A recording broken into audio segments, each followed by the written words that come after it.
Do you ever scroll through Instagram or walk down the street and wonder how so many people already have houses, nice cars, or seem to travel constantly while you're barely getting by? You're not alone. And more importantly, it's not your fault.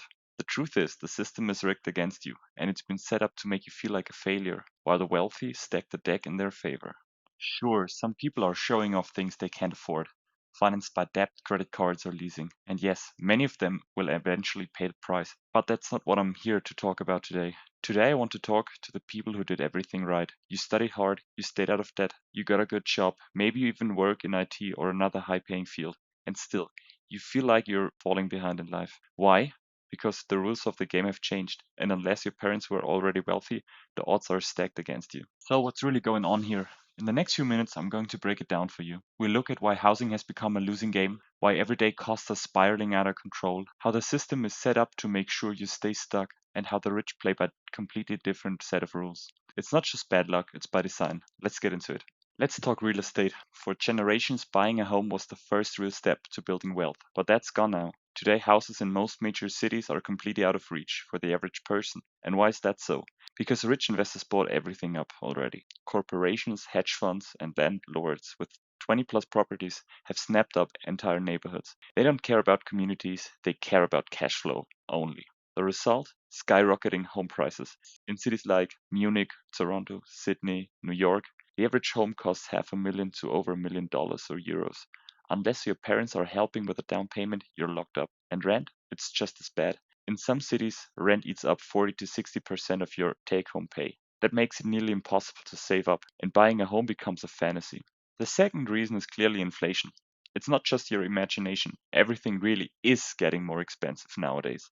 Food, fuel, energy, insurance, entertainment, subscriptions, public transport, or even basic groceries. Your paycheck might go up a little each year, but not enough to make the real cost of living. Remember when you could get a meal for €5 or $6? Good luck with that now. Inflation doesn't just make things more expensive, it makes your efforts feel pointless. You work harder than ever, but it barely moves the needle. And while your purchasing power goes down, the stock market keeps making the rich richer. You might say that poor or middle class people can also invest in stocks and get rich. Sounds good in theory, but here's the truth. For most people, it's nearly impossible to build real wealth through investing. Why? Because it's not just about what you invest in, it's about when and how much. If you're only able to invest $100 a month because everything else goes to rent, food, gas, and insurance, it will take decades before compound interest even starts to feel like it's working for you. Meanwhile, someone who already has like a million invested, they earn more in passive income in a month than you can put in all year. And remember, stocks are already super expensive. You're buying at the top, they bought at the bottom. You're trying to build, they're just watching it grow. That's why it feels like you're treating water while they float upward with no effort at all. Here's something that should make you angry. The richer someone is, the less tax they usually pay, in percentage terms.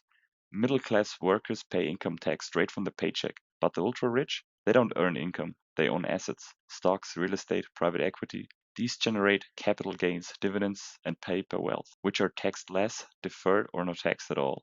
They set up shell companies, trusts, offshore accounts. They hire tax advisors who find loopholes and you don't even know they existed. The result? You pay up to 50% of your income in taxes, they pay less than 10%. And then they just use those savings to buy up more assets, while you save for 6 months just to afford car repairs. And don't even get me started because they make up the rules as they wish. Wealthy elites fund political campaigns, they hire lobbyists, they sit on corporate boards. So, have you ever heard the myth that if you'll work hard, you'll succeed? That's the dream, but here's the problem. The ladder has been pulled up. If your parents already had wealth, a paid off house, inheritance, family business, stocks, you're miles ahead.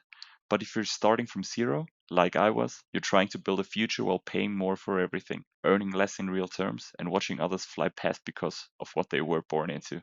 Generational wealth is the cheat code, and if you don't have it, you're not on the same playing field. You're not even playing the same game. So let's run the numbers. I'll give you a real life example from Germany because that's what I know because I live here. So if you're trying to catch up, let's see how this works out. University is tuition free most of the time, which is great. So you graduate without student loan debt. You land a job in IT or finance starting around 60K gross. Sounds decent, right? But after taxes, health insurance, pension, and other deductions, you're left with about 3K net per month in euro.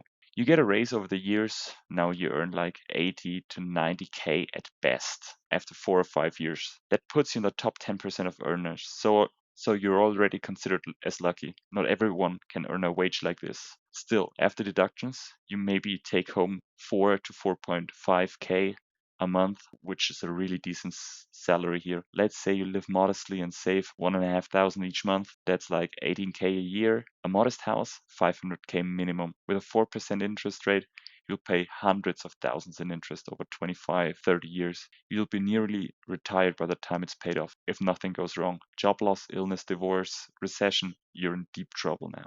Let's take a step back and ask a simple question. Why did one income used to be enough to support a whole family and now two salaries barely cover the basics? A few decades ago, your middle class income would be enough to support a whole family. One parent worked, the other stayed at home, and somehow they still managed to raise kids, pay for a house, take vacations, and maybe even save a little. Fast forward to today. Let's say you want to buy a fairly average house, around 150 square meters. Between the price, taxes, notary, and renovation, you're easily looking at 600K. With today's interest rates, that's a monthly mortgage of 3 to 3.5K a month. Add 500 euros for a car, 4 to 600 for food if you're being careful, and if you have kids, forget it. Childcare, clothes, and even school supplies and such stuff. Now imagine trying to do all that on one income. It doesn't work. Even with two full-time jobs, there's often nothing left, and at the end of the month, for joy, freedom, or peace of mind.